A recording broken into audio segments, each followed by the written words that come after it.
Bonjour à toutes et à tous et bienvenue à la nouvelle édition de la Baby Week, le festival virtuel autour de la parentalité et des naissances respectées. Nous sommes en direct du groupe hospitalier mutualiste de Grenoble et je suis Alexandra Lissina, sage-femme coordinatrice dans cette maternité. Vous pouvez dès à présent voir ou revoir les conférences qui ont été diffusées cette semaine en replay sur notre page Facebook et sur notre chaîne YouTube. Nous allons vous mettre les diffusions qui seront possiblement visionnables jusqu'au 2 juillet. À l'occasion du festival, vous pouvez tenter de remporter un week-end dans une résidence Poppins. Et pour participer, il suffit de vous rendre sur le site avec.fr et de vous inscrire au tirage au sort. Pour finir cette Baby Week, nous sommes heureux d'accueillir Frédéric Dupré, sage-femme, tabacologue, acupuncteur, qui travaille au sein de la maison de naissance de Grenoble. C'est une maison de naissance qui est juste au sein de notre maternité, qui est partenaire. Frédéric Dupré va vous présenter le thème « Rendez-nous nos placentas ». Pour rappel, vous pouvez poser vos questions dans le chat afin que Fred y réponde. Merci infiniment. Et Frédéric, si tu es prêt, nous sommes... Un incident, juste avant de Tout oui, démarrer. à toi. Oui, bonjour à tous et toutes. Merci Alexandra pour cette invitation et puis d'héberger la Baby Week pour partager nos histoires et tout un tas d'informations autour de la naissance et de la parentalité. Alors, le sujet de cette présentation, c'est une causerie autour du placenta, puisque il n'est pas très connu, il est un illustre, non pas inconnu, mais un illustre oublié. L'idée, c'est de pouvoir un petit peu se balader dans ses fonctions, on va regarder un petit peu des images, du coup, je vous préviendrai s'il y a des âmes sensibles, quelques nouveau-nés, quelques naissances, quelques placentas à observer, et puis qu'est-ce qu'on peut faire avec lui. Du coup, au XXIe siècle, on peut peut-être se poser la question de l'inclure dans la naissance et il accompagne le bébé tout au long de la grossesse. C'est pas lui qu'on attend, on attend le bébé, mais finalement, la suite de l'aventure, elle se fait encore un petit peu éventuellement avec le placenta. Voilà, donc moi je suis sage-femme depuis une vingtaine d'années. Je travaille à la maison de naissance de Grenoble, effectivement, qui est juste à côté du groupe hospitalier mutualiste.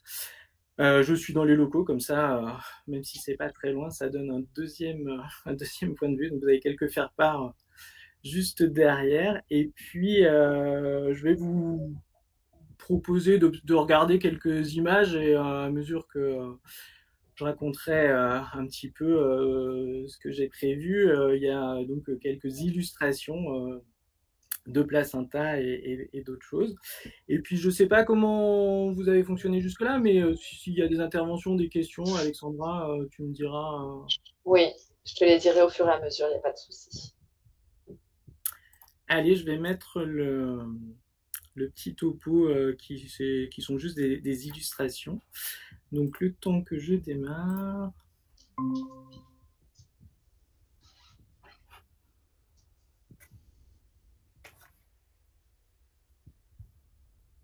Est-ce que c'est bon?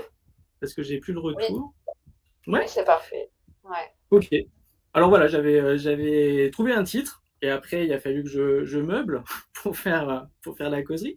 Mais le rendez-moi mon placenta, du coup illustré par cette petite photo, ça peut parler de l'enfant qui demande son placenta ou de la mère qui dit rendez-moi mon placenta et puis ça nous fera se poser la question finalement de à qui appartient ce placenta ou qu'est-ce qu'il est pour la mère et l'enfant.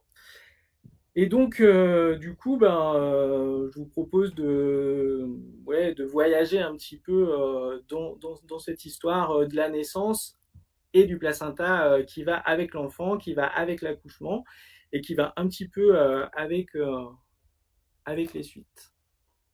Alors, effectivement, on se prépare à la naissance.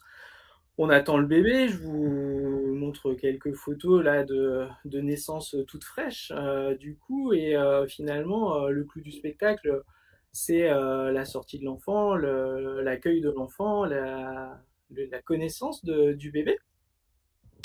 Mais la fin de l'aventure, c'est la naissance du placenta. Et donc, l'idée, c'était de replacer un petit peu cet organe et ce double de l'enfant, puisque dans beaucoup de sociétés et dans le passé, on l'assimilait à un double, à un jumeau.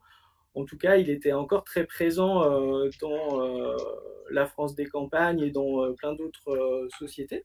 Il est un petit peu passé aux oubliettes depuis quelques décennies avec la médicalisation de la naissance, mais en fait, il fait totalement partie du processus de la naissance et évidemment de la grossesse, parce que sans placenta, pas d'enfant. Et du coup, c'est un petit peu ça que nous allons suivre dans le fil conducteur de cette causerie. Et puis, bah, ce qui nous relie au placenta, finalement, c'est cette petite marque que nous avons tous et qui fait questionner les enfants, parce que nous, on l'a un peu mis de côté, notre nombril aussi.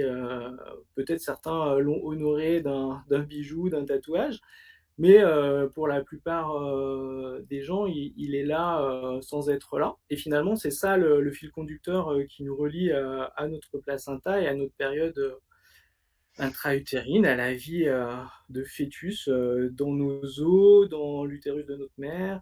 Et du coup, il a aussi des formes assez différentes. On verra que les placentas sont assez différents dans leur forme, dans leur taille, dans les veines qui sont à sa surface.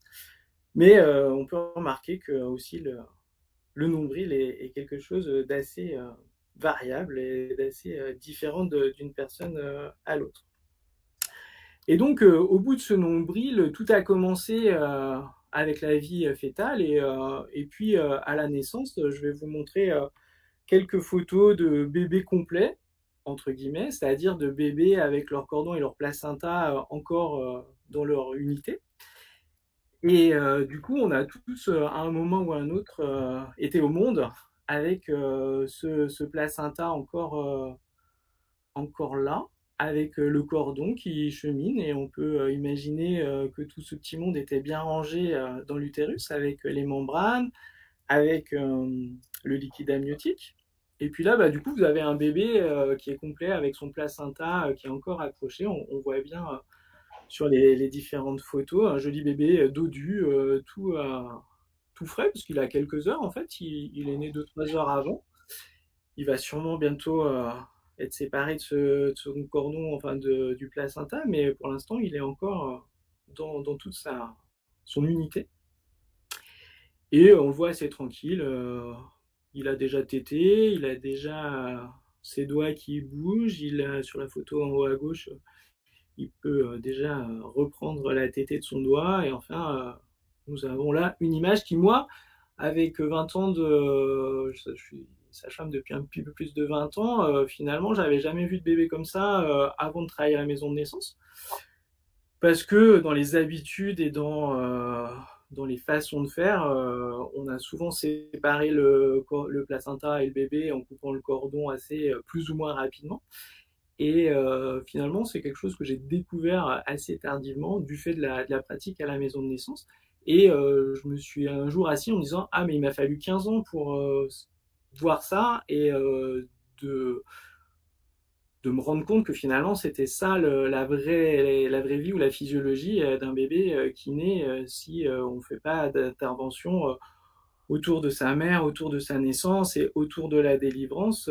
Finalement, le bébé va sortir, puis son placenta, et ils vont se retrouver tous les deux à l'extérieur avec leur maman. Alors je vous en montre quelques Fred, autres. pour qu'on puisse profiter de tes Ouais. images, tu peux appuyer sur masquer le petit bandeau qui est en bas. Ah oui, Merci bien. très bien. Donc voilà, un autre petit bébé, pareil, quelques heures. Il a toujours son placenta, il a déjà ses doigts dans la bouche pour continuer son exploration du monde. Et du coup, c'est, vous pourrez remarquer que le placenta est un petit peu différent sur l'insertion du cordon, sur sa forme. On en verra d'autres un petit peu plus tard. Un autre bébé d'un peu plus près qui pourrait nous suggérer un petit sourire avec son placenta pas loin.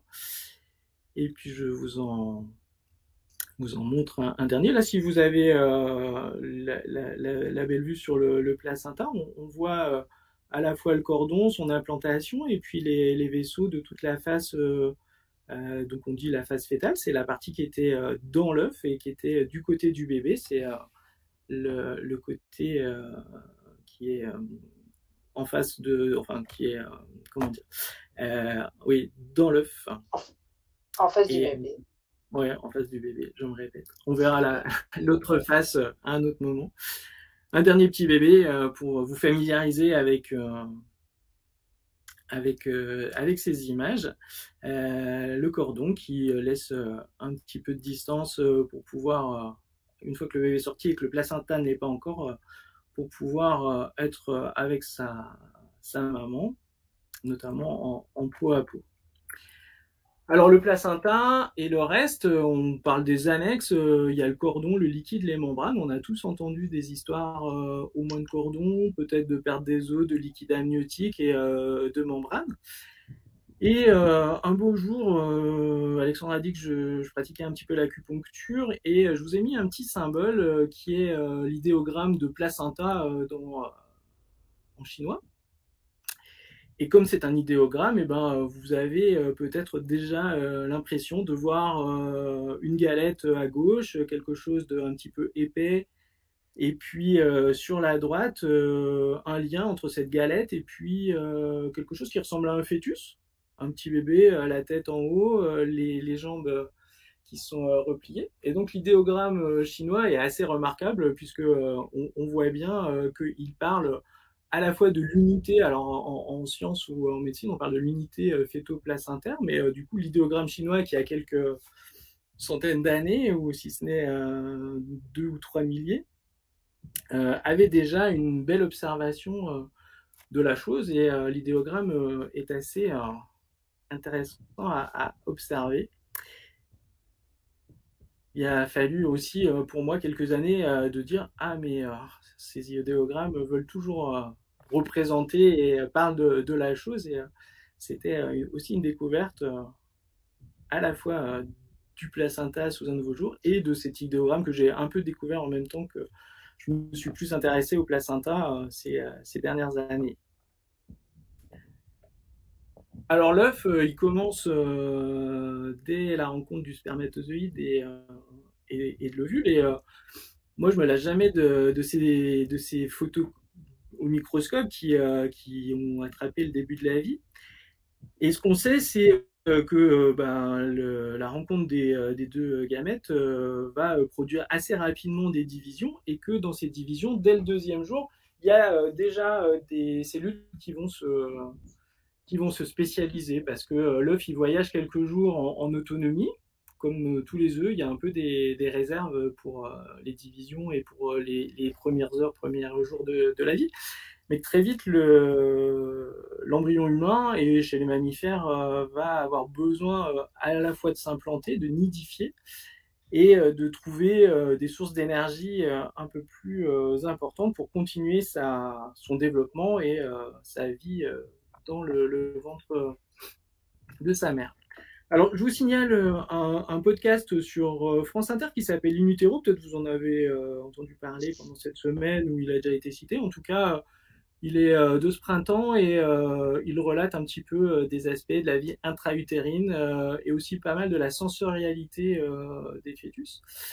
Il y a, je crois, 7 ou 8 épisodes, et du coup, il y avait une technique qui était citée dans ce podcast, et qui représente avec une technique de microscope optique en fait une coupe et une photographie de l'embryon, enfin en tout cas du stade des premières cellules, et on voit bien déjà l'organisation où il y a un amas de cellules qui sera le futur embryon et une enveloppe autour qui sont les prémices du placenta, des membranes. Alors on ne parle pas encore du placenta, c'est le trophoblaste au moins dans quelques heures ou dans quelques jours quand il sera implanté, mais on a déjà des photos et des illustrations de cette organisation de l'embryon qui très vite va avoir besoin et de s'isoler, de s'implanter et de trouver des sources d'énergie.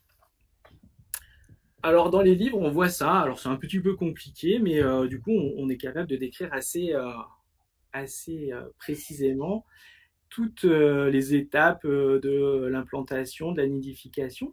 Et j'ai retrouvé un autre podcast en faisant mes petites recherches où je vais laisser en invité surprise la parole à Michel Audin qui, dans les années 80, au tout début des années 80, donnait quelques explications sur la nidification et sur les particularités de la placentation humaine. Alors, je vais lancer ça et puis on va l'écouter tranquillement. Il dit les choses assez simplement et bien mieux que moi, donc c'est pour ça que je me suis permis d'emprunter cette petite citation. On le retrouvera dans quelques diapositives pour une autre ou deux remarques.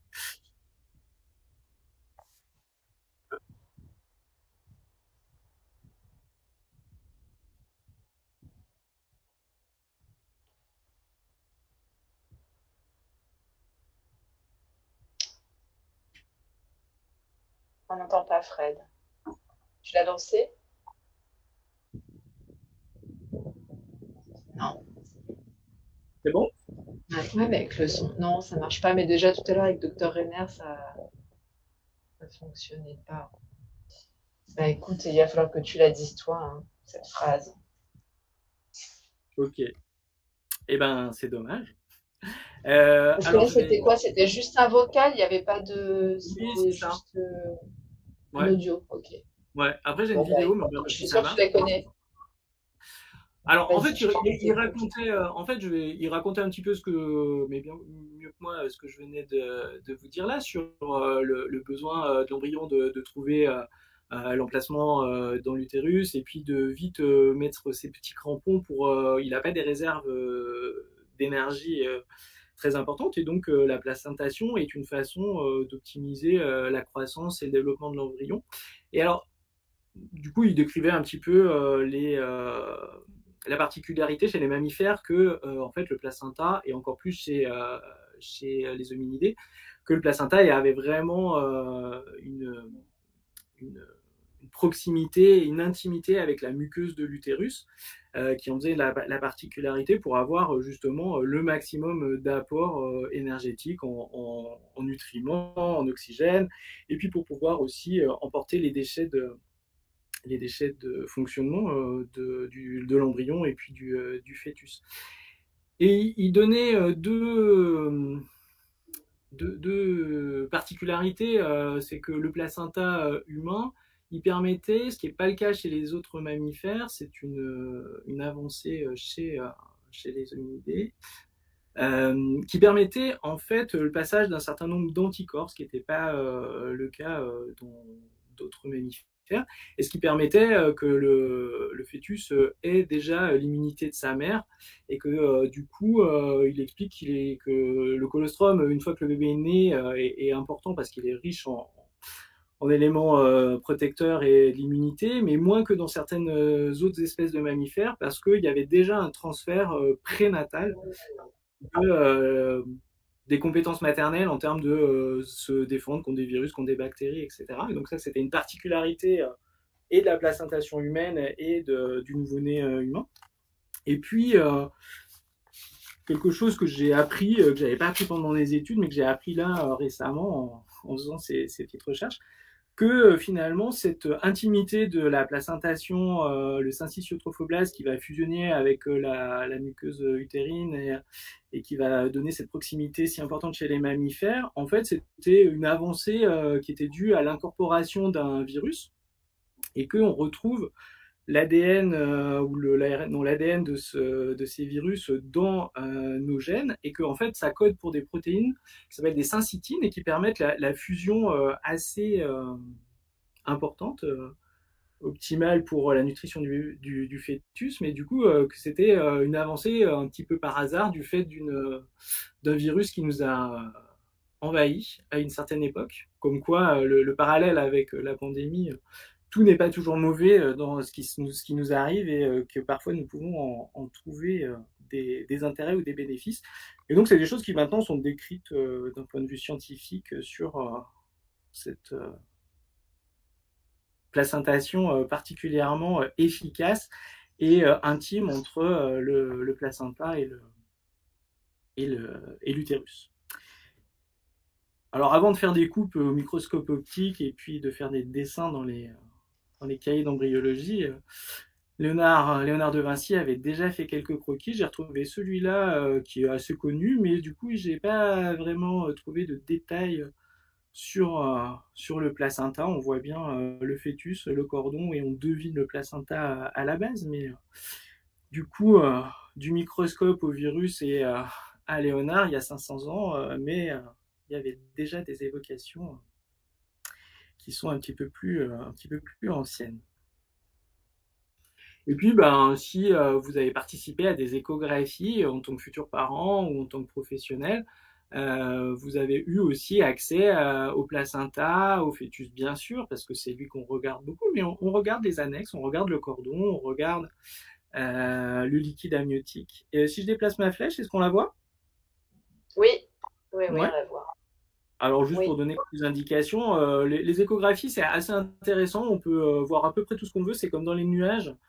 Alors peut-être vous aurez reconnu un bébé en couple avec le petit nez qui est là et la lèvre supérieure, dont on reconnaît l'arrondi du front, etc. Et puis ensuite sur le bas, on peut voir que toute la partie là, la grande flèche, c'est une citerne de liquide amniotique dans lequel le bébé, il y a un membre là et le reste du bébé en couple. Et donc on a déjà aussi des images du liquide amniotique avant de le percevoir au moment de la naissance, que les membranes se rompent, etc. On a déjà ces images-là. Et puis on a là sur celle du milieu le matelas que représente le placenta en coupe et le cordon qui est lui aussi en coupe. On voit la grosse veine qui est bien ronde et puis les artères que l'on revoit mieux sur cette photo-là, où on est en train d'observer les flux dans la veine et dans les artères. Il y a deux artères et une veine. Les deux petites artères sont assez fines et puis la veine est plus grosse, qui donne cet aspect avec comme deux yeux et une grande bouche, ou comme des bulles avec une grosse et deux petites. Et puis les couleurs représentent la rapidité des échanges et de la circulation du sang. Et donc voilà, au moins les femmes enceintes qui sont passées par les échographies ont eu ces images anténatales de notre sujet, c'est-à-dire le placenta, le liquide, le cordon. Alors ces membranes, je ne vous ai pas prévenu parce que j'avais oublié que c'était là, mais donc nous allons voir une naissance des membranes. Parfois les membranes, elles se rompent tôt dans la grossesse, parfois en début de travail, et puis parfois juste à la fin, ou voire même elles accompagnent la sortie du bébé. Alors voilà, vous avez en direct une membrane qui commence à s'extérioriser à gauche, et puis la tête d'un bébé sur une naissance à quatre pattes, où vous avez une main qui vient juste chercher à recueillir le bébé s'il sortait un peu subrepticement, et puis en fait il est toujours dans ses membranes. Alors ça porte un nom qui est assez ancien. En tout cas, c'est des choses dont on entend parler depuis l'Antiquité, et n'être coiffé et avoir cette coiffe avec les membranes sur la tête était ou un neuroprésage ou quelque chose qui était remarquable, parce que c'est finalement pas très fréquent. Les membranes sont assez élastiques puisqu'elles se développent avec le bébé, mais elles ont aussi une limite. Et le travail, les contractions et la descente du bébé dans le bassin vont souvent faire qu'elles vont se rompre à un moment ou à un autre du travail. Et puis parfois, dans la médicalisation de l'accouchement, on est amené à rompre les membranes. Et donc, il est assez rare, finalement, de voir cette membrane dans son entièreté. Et finalement, moi, j'ai, dans ma carrière d'abord hospitalière, finalement vu assez peu de bébés naître coiffés. Et depuis que la maison de naissance m'a invité à venir travailler, j'en ai vu beaucoup plus. Et sur le cahier d'accouchement de la maison de naissance, comme on laisse beaucoup faire les choses, c'est des choses qui sont finalement assez fréquentes. Il y a régulièrement des bébés nés coiffés à la maison de naissance. Donc si on fait rien, et comme souvent il y a dans la physiologie besoin de rien faire, eh ben il est tout à fait possible de voir ce genre deux choses. La membrane, elle protège, elle adoucit l'étirement du périnée, elle protège la tête du bébé dans sa descente dans le bassin en faisant un petit peu comme un bourrelet d'eau qui va continuer à être plus doux, à protéger pour la mère et pour l'enfant. Alors, je crois me souvenir que la diapo suivante, c'est une petite vidéo d'une naissance. Donc, les gens qui ne voudraient pas voir, qui ne voudraient pas voir une naissance physio dans une baignoire avec un bébé qui va naître coiffé et qui va illustrer un petit peu ces deux photos, je vous invite à aller voir ailleurs. J'espère À que ça fermer les yeux. à fermer les yeux. Ouais, il y a un peu de son, alors vous pourrez écouter. Je crois que le son ne marche pas. C'est vrai? Pas pour. Bah, c'est pas grave. Ça se passe c'est la fin du travail et dans quelques secondes, la naissance.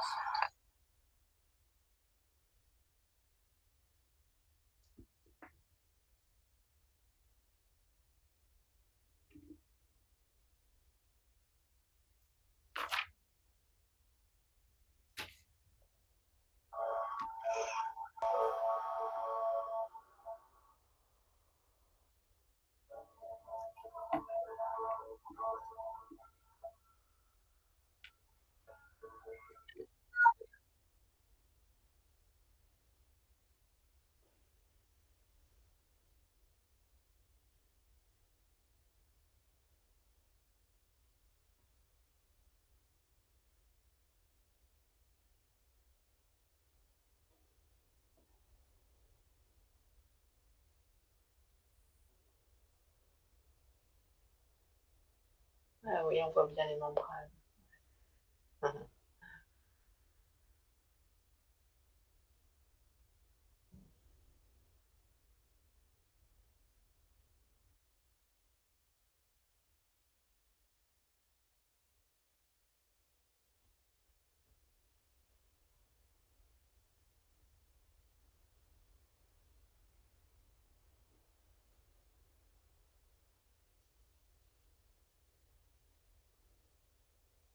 C'était à la maison de naissance, Frédéric, ou c'était un film que tu as retrouvé Non, ailleurs? alors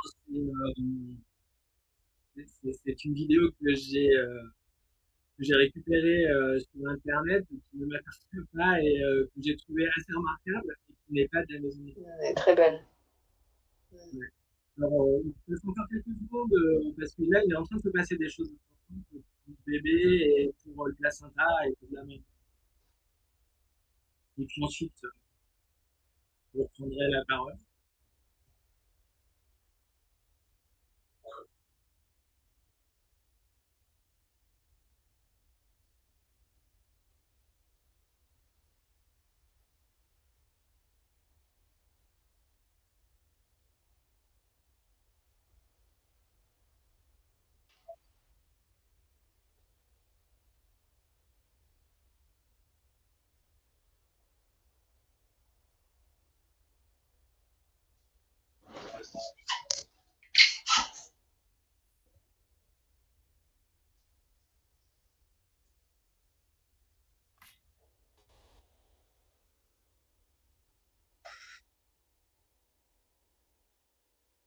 Pardon, je vais reprendre juste. Donc voilà pour cette vidéo qui est assez courte, mais moi, je l'ai regardée plein de fois, à la fois dans la fluidité de cette naissance, et puis finalement de pouvoir observer les membranes en plus de cette naissance, que cet enfant naît coiffé et dans son sac, comme si tout avait glissé et était venu de façon assez douce. Et vous avez vu une main qui venait enlever les membranes pour que l'enfant puisse venir au monde et faire son premier cri. Et du coup, j'avais jamais vu ça en vrai avant. Et j'ai eu quelques naissances coiffées, mais pas jusqu'à avoir vraiment toutes les membranes qu'on puisse voir comme ça intactes jusqu'à à la fin de la sortie du bébé. Alors, une fois l'enfant sorti, ce qui se passe là sur le ventre de la mère, sur le contact peau à peau, sur ce qu'on a vu de l'enchaînement. Avant la délivrance, c'est-à-dire la sortie, la toute fin de l'accouchement qui fait encore partie de la naissance, et donc la sortie du placenta, il se passe des choses importantes pour la mère, pour l'enfant. Bien sûr que l'enfant vient dans son environnement aérien avec l'établissement de la respiration. Mais en fait, le cordon qui fait 30-40 cm lui permet pas d'aller beaucoup plus loin que les bras de sa mère et dans ce contact peau à peau. Et donc, du coup, c'est ce qui s'est passé là dans cette vidéo. La maman récupère cet enfant et vient rapidement le mettre en contact. Elle va sécuriser le bébé, lui apporter de la chaleur. On voit que cet enfant est assez tranquille et qui va vite exprimer la recherche, enfin en tout cas montrer qu'il a une activité au niveau de la bouche, qu'il va avoir des mouvements de succion et de recherche du sein, c'est quelque chose que là cet enfant fait assez rapidement. Et donc ça fait aussi partie de la délivrance du placenta, parce que pendant que le bébé s'adapte à la vie extra-utérine, pendant que sa mère le découvre, l'observe, et bien du coup on a tout un flot d'hormones qui vont permettre la délivrance du placenta. C'est les mêmes hormones dans la physiologie de la naissance pour le travail comme pour la délivrance. Et les conditions pour préserver la délivrance, qu'elle soit rapide et avec peu de sang, peu de perte de sang, et ben c'est les conditions de être en sécurité, pas se sentir observé, d'avoir de la chaleur, de pas avoir de paroles autour de soi, de pas être trop stimulé, et du coup de laisser la mère et l'enfant là dans leur bulle, dans ces premiers contacts intenses. Et donc ça permet que l'utérus se sépare du placenta. Et donc ce que disait Michel Audin dans ce que vous n'avez pas entendu, c'était que du coup l'intimité du placenta avec la muqueuse utérine permettait du coup l'avancée de l'évolution, et que les fœtus aient des nutritions plus importantes chez les mammifères et chez Homo sapiens que dans d'autres catégories d'animaux. Et du coup, c'est là aussi parfois la difficulté que le placenta se décolle ou qu'il y ait des saignements excessifs. Et du coup, en lisant un peu quelques articles, en dehors des bénéfices à la fois du peau à peau et à la fois en fait de préserver le cordon, c'est-à-dire ne rien en faire, de laisser la physiologie faire. Du coup, ça permet aussi une meilleure sécrétion d'ocytocine et de diminuer la quantité de perte de sang pour la mère. Donc tout est vraiment bien imbriqué, et le mieux qu'on ait à faire dans une naissance physiologique, c'est d'observer, ou en tout cas d'être discret et ne rien faire, parce que tous ces processus sont à la fois sensibles et à la fois bien synchronisés, et tout a son importance. Du coup, il faut savoir observer tout ça et ne rien faire pour ne pas perturber le processus. Ça ne veut pas passer la prochaine. Ah bah, c'est passé pour lui. Ouais, c'est bon. Alors donc on peut observer ce qui se passe du côté du cordon pendant que l'enfant commence à ouvrir les yeux, à regarder sa mère, à chercher dans le contact peau à peau, à chercher le sein, etc. En fait, le cordon, il continue à battre avec le cœur de l'enfant à l'unisson, et il y a des échanges encore entre la mère, le placenta et l'enfant dans les minutes qui suivent la naissance. Et cette observation est aussi remarquable. On voit sur la photo à gauche le vaisseau le cordon qui est assez turgescent. Les veines sont gonflées et on sent qu'il est plein de sang. Et puis dans la petite série qui est numérotée là en bas à droite, 1, 2, 3, 4, 5, 6, vous avez le même cordon à quelques dizaines de secondes d'intervalle, ou minutes, j'ai pas le timing exact, mais qui montre que le sang qui se trouve dans le cordon va disparaître petit à petit, et en fait il va intégrer le bébé, et en fait un peu comme si l'enfant récupérait le sang du placenta qui vient compléter sa masse sanguine.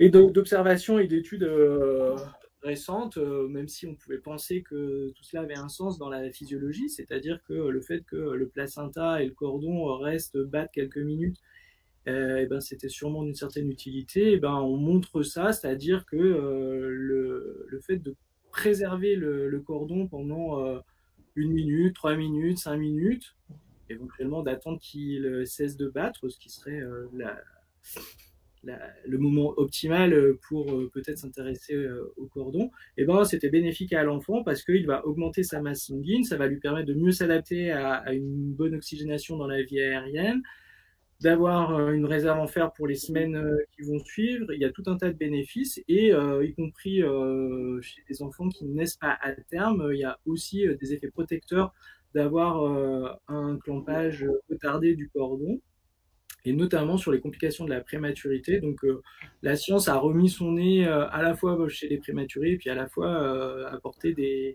nouvelles connaissances sur la physiologie. Et du coup, c'est vraiment intéressant de se poser la question de couper le cordon, mais oui, non, quand, et quels sont les avantages et les inconvénients de tout ça. Alors, du coup, on parle de clampage retardé à partir d'1 minute, mais ça peut être 3, 5 ou plus. Et on pourrait parler d'attendre de façon optimale que le cordon ait cessé de battre pour faire une intervention qui serait de séparer l'enfant de son placenta, ou de s'occuper du placenta pour la délivrance. En tout cas, il n'y a pas d'urgence, absolument aucune urgence à faire ce clampage du point de vue d'une naissance physiologique, bien sûr, hein, mais tout ça a du sens. Alors, je ne vais pas commenter très avant ce schéma, mais c'est la circulation fœtale et la circulation une fois que l'enfant a poussé son premier cri et a installé sa respiration. En fait, pendant la vie fœtale, et c'est une chose importante qui se passe une fois que l'enfant est né, quand il est en peau à peau avec sa mère et que ce cordon continue à battre, c'est-à-dire que dans les secondes et les minutes qui suivent l'établissement de la respiration, le flux sanguin va s'inverser dans le cœur. Pendant la vie fœtale, il n'y a pas besoin des poumons, ils ne fonctionnent pas. Et du coup, il y a peu de sang qui va au poumon. Et dès que les poumons s'expansent parce qu'il y a les premières respirations, il y a un appel de sang qui va inverser les flux et qui va fermer deux petits endroits qui sont matérialisés et qui va établir la circulation adulte, enfin aérienne, avec les poumons qui vont être responsables maintenant de l'oxygénation du sang, ce qui était avant le rôle du placenta. Et l'anatomie et la configuration est assez bien pensée, mais c'est pas le bon terme, je pense, pour avoir imaginé un double circuit pour une vie fœtale et une vie aérienne, et qu'à la naissance, cette transition se fasse avec ces petits clapets et ces petites fermetures qui sont remarquables. Et du coup, le fait de préserver le cordon va permettre que cette transition se fasse de façon plus douce pour le nouveau-né, comme s'il y avait un accompagnement transitoire pendant 2, 3, 4 minutes, à la fois de la maman qui respire encore et qui va donner de l'oxygène au placenta pour aider à la transition de son bébé.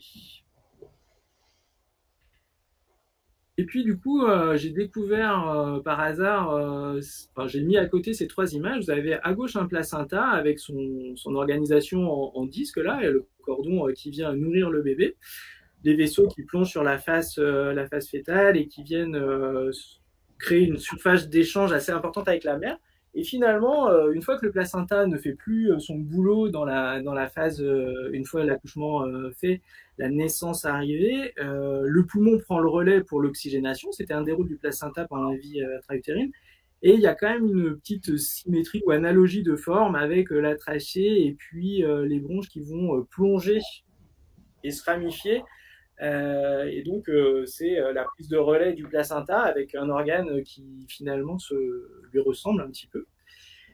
Et puis sur l'autre dessin, vous avez la figuration d'un sein maternel et on remarque aussi une espèce d'analogie de figure, enfin de forme avec le placenta, puisqu'on a des ramifications qui vont dans les profondeurs des seins chercher les lobules de la glande mammaire et avec des conduits qui se ramènent au mamelon et qui vont venir se substituer au placenta qui a précédé et donner à manger au fœtus. Donc les deux organes qui sont importants pour la survie une fois que le placenta a cessé son rôle, puisque c'est notre seul organe temporaire qui nous a servi pendant la vie intra-utérine. Et puis vous avez un relais avec les poumons et le sein et qu'ils ont une certaine analogie de forme. Voilà, c'était une petite découverte de ces analogies.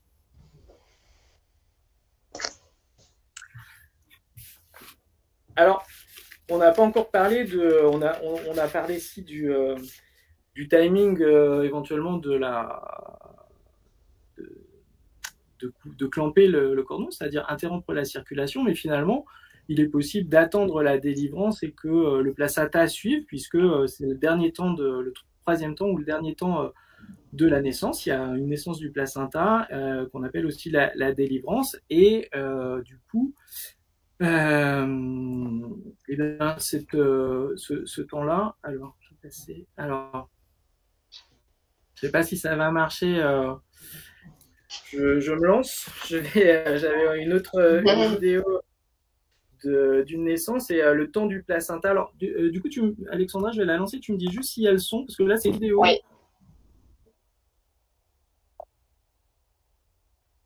Non. Toi, ton son, il est allumé, là, Fred. Ouais, il est à fond. Donc, en fait, la mère qui vient d'accoucher dans une position accroupie et face à face avec son bébé, elle l'observe. Elle va pouvoir le récupérer et le prendre en peau à peau. Et dans ce temps-là de contact et d'être en face à face, il va y avoir assez rapidement des contractions et l'expulsion du placenta. Alors, vous avez vu passer un placenta. On va en voir une autre du coup, et l'intérêt du regard intense entre la mère et l'enfant qui favorise l'ocytocine et puis le détachement du placenta qui est rapide, qui est peu hémorragique. Et c'est aussi une façon, à la fois elle voit son bébé dans les positions verticales de l'accouchement et de la délivrance. Elle permet d'être en contact avec le bébé, mais aussi de voir le placenta. Et on pourrait avoir dans l'idée qu'on a oublié un peu le placenta, mais aussi parce que dans la délivrance, quand on est en position allongée, finalement, ce truc-là est un petit peu oublié, est un petit peu fait à l'insu des femmes quand elles sont allongées, alors que dans les positions verticales, le placenta est visible, l'enfant qui sort est visible, et les femmes ont un contrôle et une connaissance de ce moment-là, plus que dans les positions allongées en fait de la naissance. Elle maîtrise quand même là, hein. Tranquille. Bah, je sais pas, elles ont. Je suis La pas sûr petite qu'elles aient sortie appris, placentaire. Oui, elles ont fait le job. En tout cas, elles maîtrisent bien. Oui, elles ont bien fait. Ouais. Alors, on pourrait dire qu'elles ont des bonnes cuisses et c'est ça qui permet de pouvoir accoucher accroupi ou de pouvoir accoucher dans une position verticale. Alors, je voulais passer à l'autre, mais hop. Et alors donc on est des bipèdes agiles. Ça nous définit en tant qu'Homo sapiens. Hein. On est sur nos deux appuis souvent et on a une vie plutôt agile et verticale. Et finalement, les naissances humaines et donc la délivrance sont aussi intéressantes dans cette posture-là, c'est-à-dire dans la verticalité, dans la mobilité, et que ça joue sur la dynamique et le processus. Et c'est vrai pour la naissance du bébé et aussi pour la naissance du placenta. Finalement, la gravité est une force universelle, gratuite, et elle fait une partie du boulot, et du coup, c'est important de la rechercher ou de la retrouver, cette verticalité, et y compris dans le phénomène de la délivrance, qui est une phase aussi active éventuellement pour la femme. Et dans la copie, le placenta glisse et la femme, dans l'image là, la vidéo qu'on a vue, est effectivement actrice dans la délivrance aussi. Je crois que je l'ai pas mis. Là, je suis en mode plein écran. Non. J'ai plus le truc pour mettre en diamant. Pardon, ça va revenir. C'est pas grave, hein, c'était très bien. Ouais. Là, bon, c'est bien, là, c'est plein écran.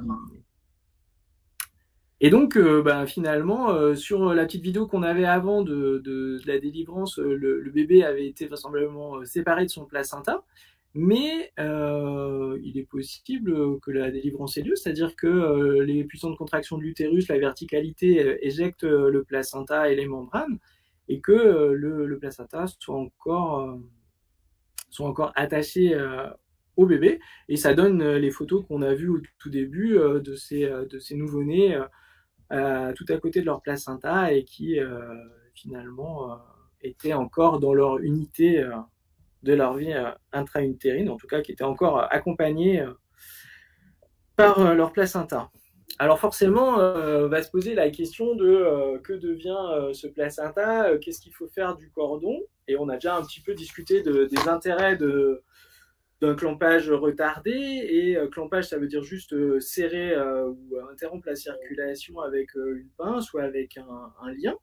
Et puis, faut-il couper le cordon? Quand faut-il le couper? Alors, c'est une question aussi qui peut être discutée, parce que finalement, on a des habitudes, et on va dire que la modernité a plutôt fait qu'on coupe le cordon assez rapidement, et souvent on dit d'ailleurs que c'est pour séparer la mère de son enfant.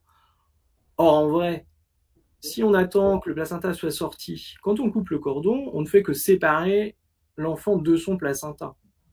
L'enfant, il est accroché au placenta, et la naissance a fait qu'il était sorti de sa mère, mais la symbolique de couper le cordon n'est pas une séparation de la mère et de l'enfant, mais plutôt une séparation de l'enfant et de son placenta. Faudrait qu'on le dise à Freud. Ouais. Oui, forcément, je pense qu'ils n'avaient pas vu beaucoup de naissances. Imagine toutes les théories autour du rôle du père qui coupe le cordon. Alors voilà, du coup, est-ce qu'on a perdu c'est quoi le paradis perdu? C'est ça? Est-ce que c'est l'utérus, ou est-ce qu'on a perdu notre placenta, ou on a perdu notre utérus, ou on a perdu notre mère? Qu'est-ce qu'on a perdu? Qu'est-ce qu'on recherche, et tout ça? Du coup, le placenta peut éclairer cette question de façon un peu différente, ou pas, j'en sais rien. Je ne suis pas très versé dans la littérature psychanalytique, mais en tout cas, il me semble qu'on a fait quelques confusions sur à quoi le cordon relie-t-il l'enfant? À son placenta, et par là aussi à sa mère un petit peu, c'est sûr, hein, mais c'est pas tout à fait pareil. Alors, vous pouvez couper le cordon avec un ciseau. Il y a des pinces qui à l'origine étaient en fer, et puis bien sûr l'ère du plastique nous a ramené des pinces en plastique, certes pratiques, mais en plastique. Alors elles sont pas là très longtemps, c'est juste pour éviter que les vaisseaux saignent au cas où. Et puis maintenant on peut trouver des petits liens de cordon pour faire un nœud avec du coton tressé. On en trouve même des stériles en mode petit cœur, petit fleur, et pour mettre au bout du cordon. Alors il y a tout un tas de littérature sur combien faut-il laisser de centimètres de cordon, et qu'on puisse se poser la question de plus court ou plus long, pour que le séchage du cordon se fasse plus ou moins rapidement, et que la séparation entre ce reliquat du cordon et l'ombilic se fasse plus ou moins rapidement. En tout cas, une fois que on a enlevé la pince ou le lien, il va rester ce petit bourgeon, cette petite excroissance du cordon qui sèche assez rapidement. Et aujourd'hui, on peut dire que dans un environnement relativement sécure, avec l'eau courante et une hygiène correcte, il n'y a pas besoin de faire des soins du cordon, il va sécher par lui-même. Le moins on le touche, le mieux il va sécher. et qu'aujourd'hui, on a fini les bandes de gaz, les pansements occlusifs et les antiseptiques systématiques, et que finalement, le processus de détachement du cordon sur le nombril se fait entre 3, 5, 7 jours, et que moins on y mettra de liquide, plus il va sécher rapidement. Et donc finalement, on peut juste observer le cordon, vérifier qu'il n'y a pas d'infection qui pourrait survenir, et puis nettoyer un peu les sécrétions. C'est une croûte en fait, comme toutes les croûtes cutanées. Il peut y avoir des excrétions un petit peu qu'il faut nettoyer, mais l'eau suffit, et dans beaucoup de communes en France, l'eau est possible pour le sérum physiologique si on n'a pas confiance dans la qualité de l'eau. Mais les soins du cordon sont devenus réduits assez simplement. Et puis ensuite, le petit moignon va rentrer, la peau va s'intérioriser, et puis ça va donner le nombril que vous avez tous, et qui n'est pas tellement la résultante des bons soins de la sage-femme ni de votre maman. Et c'est un peu la chance qui vous fera avoir un joli ou un moins joli nombril. Alors, quand on se pose la question de couper le nombril, couper le cordon, il y a éventuellement pourquoi le couper, et est-ce qu'on ne pourrait pas laisser le placenta accroché à l'enfant. Et du coup, cette technique est décrite, ça s'appelle un bébé ou un placenta lotus.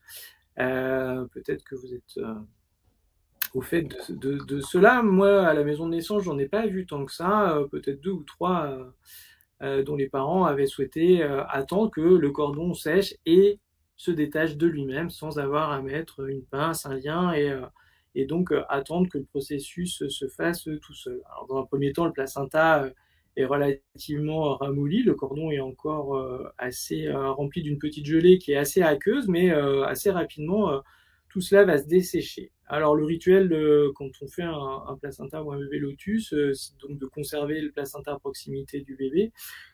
C'est de faire en sorte que le placenta soit quand même protégé. Donc, on le met dans un linge, on le sale, puisque c'est un effet antiseptique, et puis on peut y mettre des herbes pour, du coup, le côté antibactérien. Et puis, le mettre dans un sac, et puis attendre que en 3, 4, 5 jours, le cordon se détache de l'ombilic. Alors, il n'y a pas de littérature scientifique, c'est plutôt des littératures traditionnelles qui parlent de ce genre d'expérience, et il n'y a pas de littérature scientifique qui donnerait des bénéfices pour l'enfant. On a vu que ce qui se passe beaucoup, c'est dans les premières minutes de la séparation de l'enfant, et que le fait de laisser le cordon intact, que l'enfant puisse récupérer du sang, et on dit qu'il y a 30 à 40%, voire même un peu plus de volume de sang dans le placenta. C'est-à-dire que l'enfant, il augmente de 30, 40, voire 50% sa masse sanguine dans le démarrage de laisser le cordon battre et puis attendre qu'il ne batte plus. Et ensuite, dans laisser faire le détachement, c'est plutôt des raisons spirituelles ou culturelles qui feraient organiser les suites et la proximité maman-bébé avec le placenta au milieu.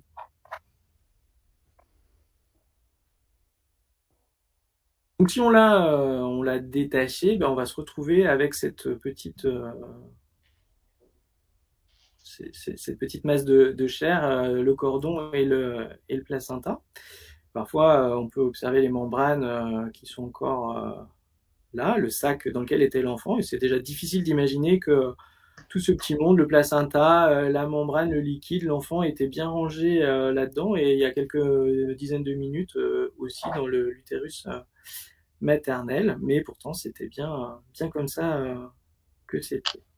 Alors, quelques photos du placenta vu de la face, donc côté bébé, avec les vaisseaux dont on voit la diversité, et puis les trajets assez fins ou assez joli à voir. Bien, c'est subjectif le côté joli de la chose. Mais... Et puis en faisant ce diaporama, je me suis aperçu que j'avais jamais trop regardé et j'avais qu'une seule photo de l'autre côté, parce que on parle pas beaucoup du placenta. J'ai pris le parti d'en parler un peu plus pendant cette causerie.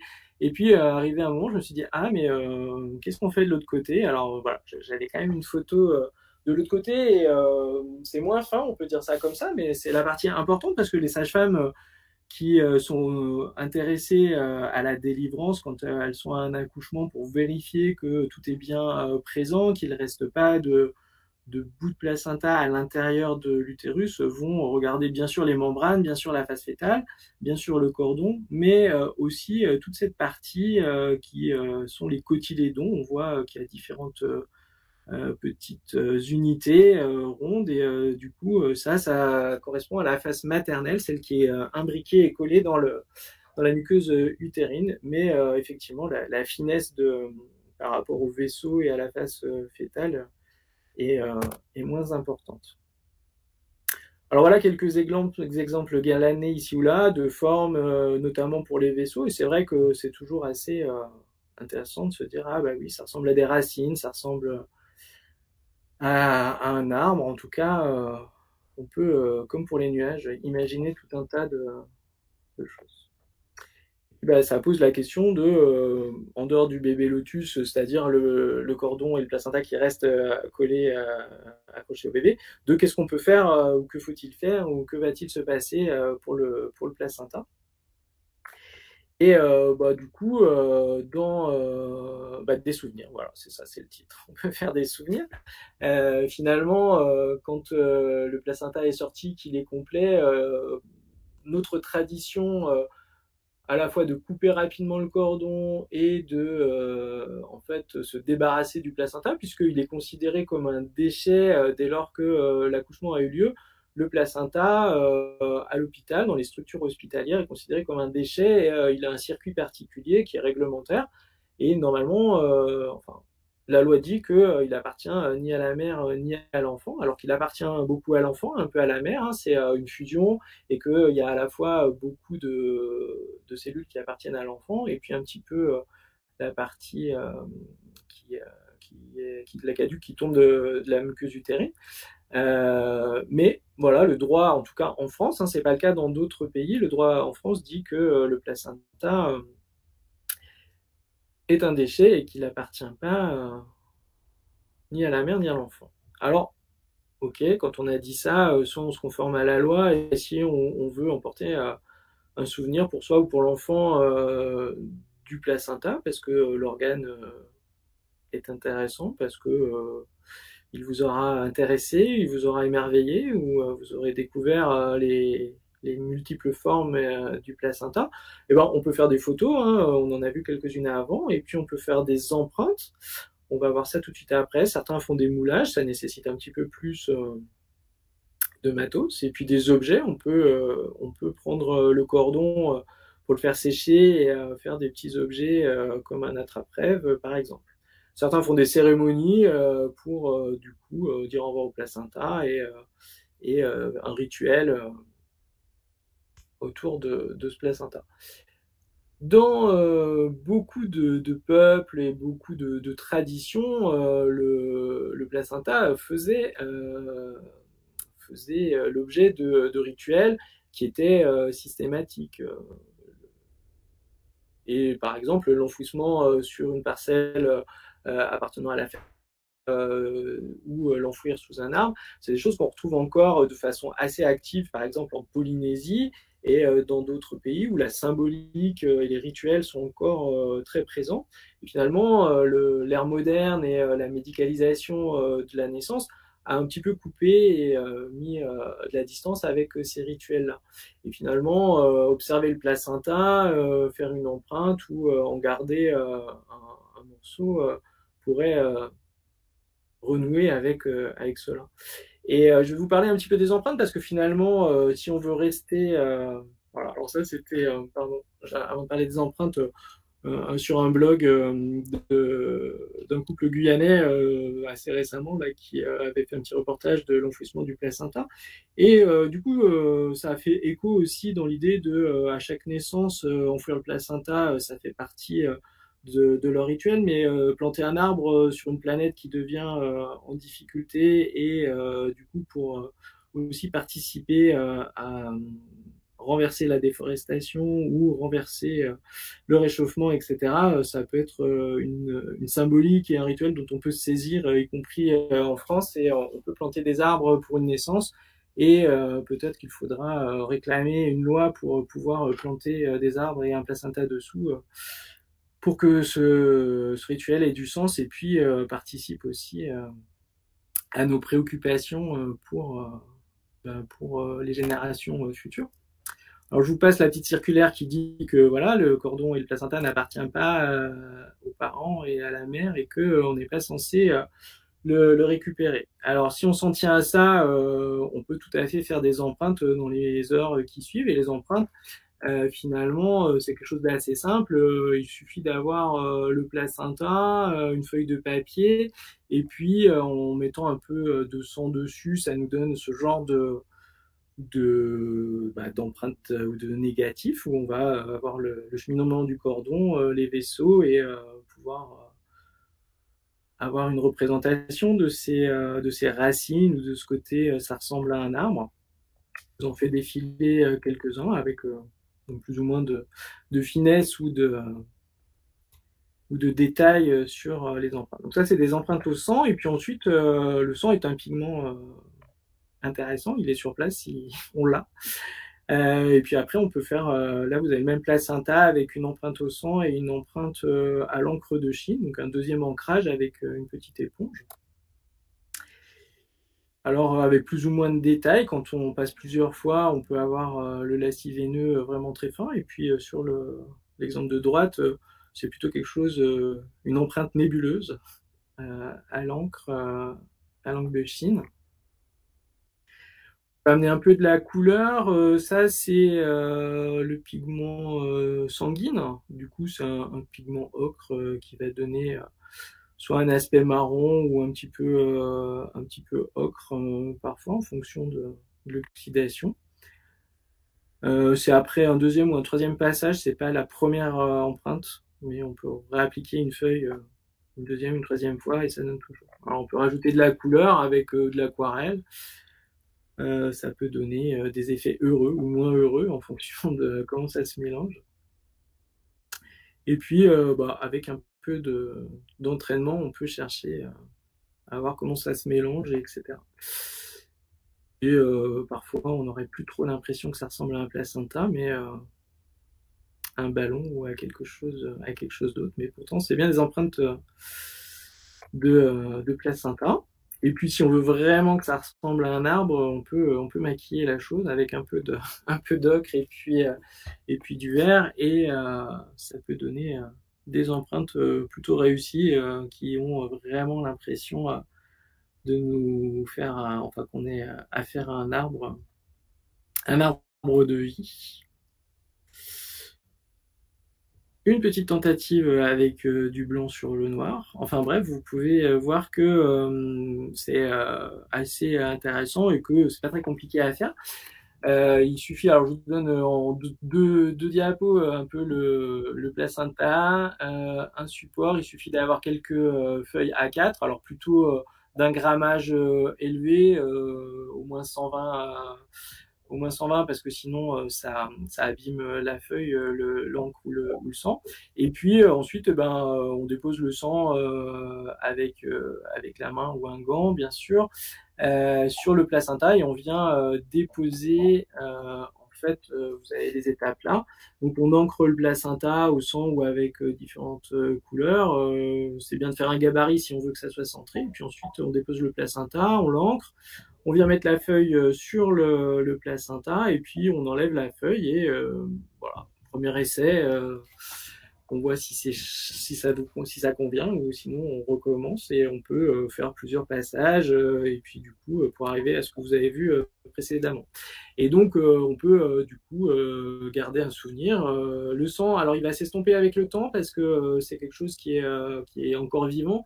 L'oxydation et l'oxygène va faire que le rouge vif, là ce que je vous ai montré, c'était des scans d'empreinte placentaire, mais avec le temps, si on fixe pas avec un vernis ou une laque, ça va devenir ocre brun et ça disparaît un peu comme une feuille à l'automne quand elle tombe petit à petit.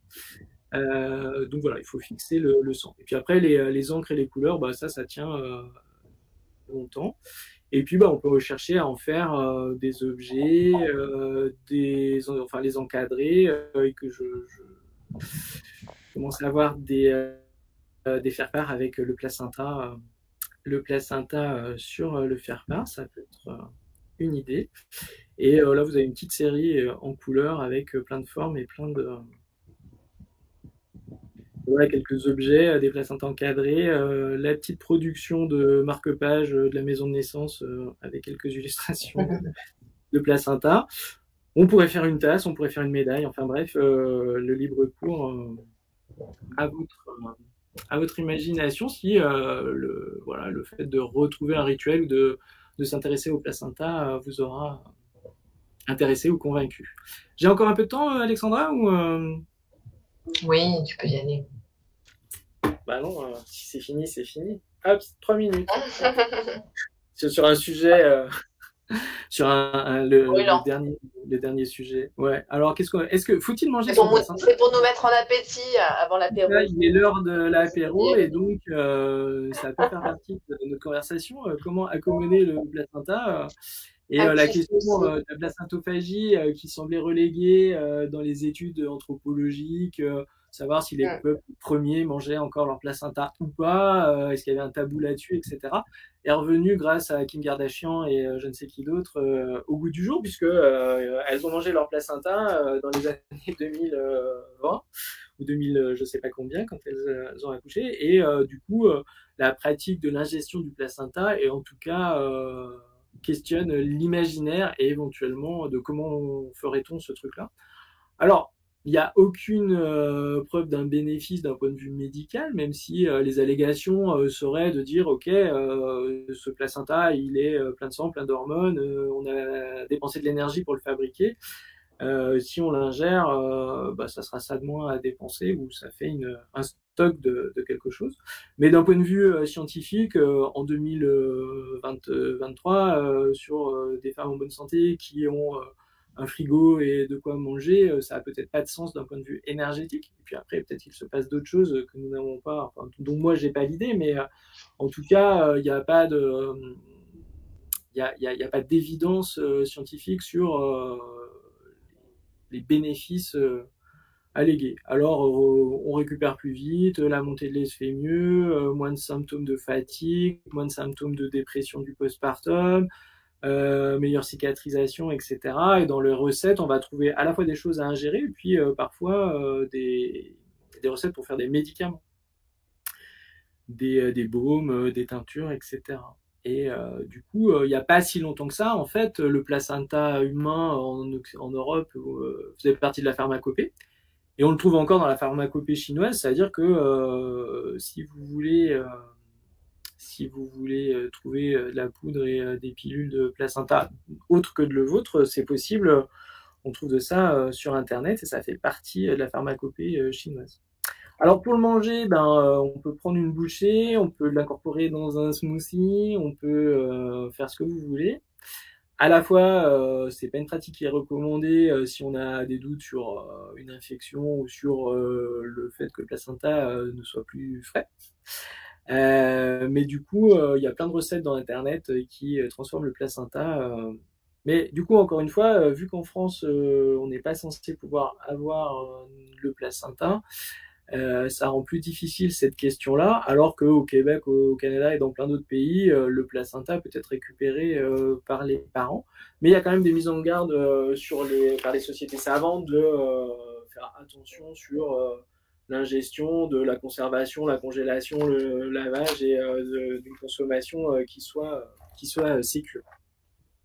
Mais il y a plein de blogs et plein de gens, en tout cas outre-Atlantique, qui s'intéressent et qui ont ces pratiques-là. Voilà, donc je vous les cite parce que ça fait partie des usages anciens et ou retrouvés du placenta, même si la France n'est pas ne donne pas de possibilité de ce côté-là. Et donc là, ce serait des thérapeutiques, hein. On pourrait utiliser le placenta non plus sous une forme alimentaire brute, mais en mode transformé pour faire de la poudre en le déshydratant et puis en faisant des gélules ou en pouvant l'incorporer dans un baume. On peut aussi faire une teinture mère dans de l'alcool, on le fait macérer, et puis du coup il y a aussi des transformations de cette teinture mère en granules homéopathiques, dont on trouve beaucoup d'indications qui sont assez larges et donc voilà qui ne sont pas. Enfin, d'abord, il n'y a pas d'études ou s'il y en a, elles ne montrent pas d'efficacité de ce processus, c'est-à-dire d'avoir autant d'indications. Mais bref, comme le placenta est nourri d'un imaginaire et d'une puissance importante, c'est grâce à lui que l'enfant est là. Il a encore cette réputation ou cette symbolique de pouvoir soigner, d'être une panacée en quelque sorte. Et y compris en médecine chinoise, ces indications sont assez larges, comme tonique du qi, du sang et de plein d'autres choses.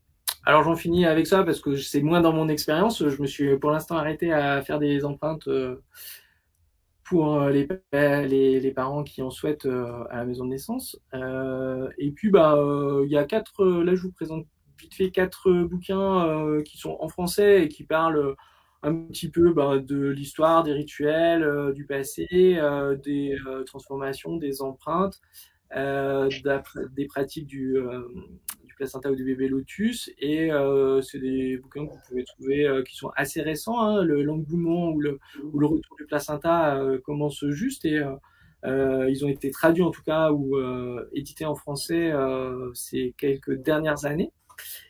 Et vous les trouvez dans des collections qui par ailleurs, que ce soit enfin bref, les collections ont d'autres ouvrages qui parlent de périnatalité, de la naissance, et donc voilà, il y a de quoi parfaire la culture et se documenter sur ce sujet pour aller plus loin. Voilà, je crois que j'ai fini avec cette petite causerie qui nous a fait voyager d'un peu plus près le nez sur les placentas et sur pour objectiver un petit peu son existence et de ce que l'on peut voir ou faire après la naissance du bébé. Sans oublier le bébé, bien sûr. Merci voilà. Fred.